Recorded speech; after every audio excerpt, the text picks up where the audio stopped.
Hello friends, welcome to step forward classes. आज हम fundamental duty part 2 करेंगे। Last slides में हमारे कुछ फंडामेंटल ड्यूटीज़ डिस्कस करने रह गए थे, तो आज हम पूरा फंडामेंटल टॉपिक को कवर करेंगे।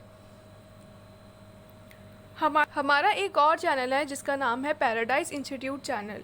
उस पे इंग्लिश फॉर कॉम्पिटिटिव एग्ज़ाम्स की तैयारी कराई जाती है, और वो कोई भी बच्चा, चाहे वो स्कूल गोइंग बच्चा हो या फिर कोई एग्ज़ाम की तैयारी कर रहा हो, वो अपने इंग्लिश ग्रामर के कंसेप्ट्स को क्लियर कर सकता है। सो आप प्लीज़ जाइए उस चैनल पे और अपने ग्रामर को इम्प्रूव कीजिए। डिस्कस करते हैं।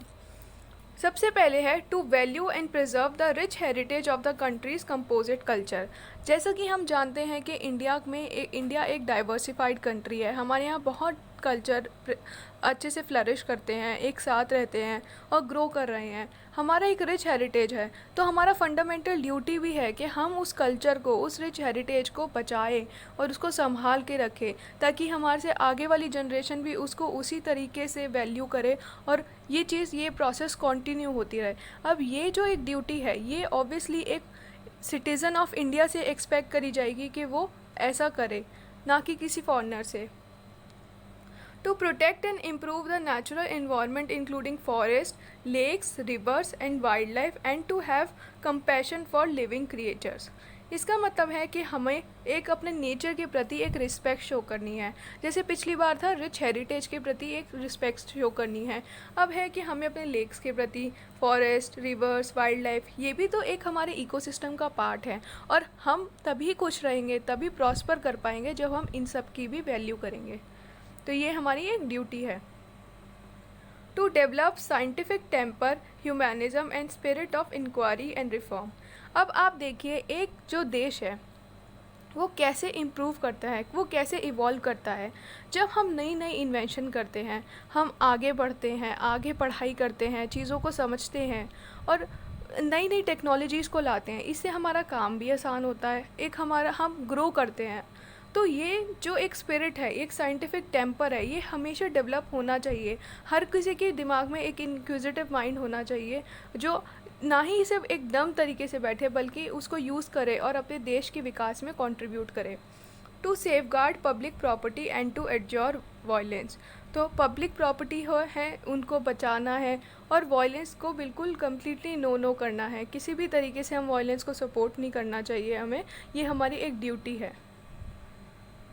To strive towards excellence in all spheres of individual and collective activity so that the nation constantly rises to higher level of endeavor and achievement।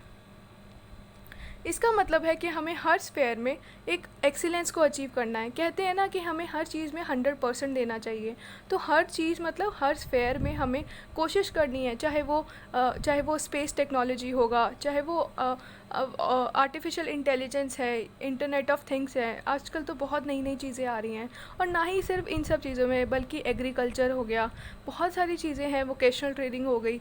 तो इन सब चीज़ों में हमें एक्सीलेंस अचीव करना है। इससे क्या होगा, जब हम एक्सीलेंस अचीव करेंगे, हम विकास करेंगे देश का, एक डेवलपमेंट होगी। डेवलपमेंट से ऑल ओवर, जो हम कहते हैं ना कि सबका विकास होगा, तो वो हो सकेगा। To provide opportunity for education to his child or ward between the age of 6 and 14 year। तो हमें जो 6 से 14 साल के वर्ष का बच्चा है, तो हमें ये इंश्योर करना है, ये हमारी ड्यूटी है कि उसको बेसिक और एलिमेंट्री एजुकेशन मिले। अब आप ये देखिएगा, जब हमने DPSP पढ़ा था, तो उसमें था कि बच्चा 6 साल से कम हो, तो तब एक स्टेट की रिस्पॉन्सिबिलिटी थी कि वो इंश्योर करे कि बच्चे को एक अच्छी जॉब, अच्छी जगह उसकी एजुकेशन हो, उसका बेसिक जो बच्चे का बहुत ही इनिशियल स्टेज पे बच्चे की जो चाइल्ड की डेवलपमेंट होती है वो हो। और हमारी फंडामेंटल ड्यूटी क्या कहती है कि जो 6 से 14 साल के वर्ष के आयु के बच्चे हैं, उनकी स्कूल में एलिमेंट्री एजुकेशन उनको मिले। सिमिलरली हमने जब फंडामेंटल राइट्स पढ़ा था, तो हमने आर्टिकल 21A को पढ़ा था, जिसमें ये हमारा फंडामेंटल राइट था, एक बच्चे का फंडामेंटल राइट था कि उसको एलिमेंट्री एजुकेशन मिले। ये हमारा एडिड हुआ था 86 कॉन्स्टिट्यूशनल अमेंडमेंट एक्ट 2002 में। सो आई होप आपको ये वीडियो पसंद आई होगी। अगर पसंद आई तो please like, share and subscribe to my channel. And अगर आपकी कोई भी इस टॉपिक से रिलेटेड डाउट है तो प्लीज़ कमेंट सेक्शन में मेंशन करिए। मैं कोशिश करूँगी कि जल्द से जल्द आपका डाउट को सॉल्व कर सकूँ। Thank you so much.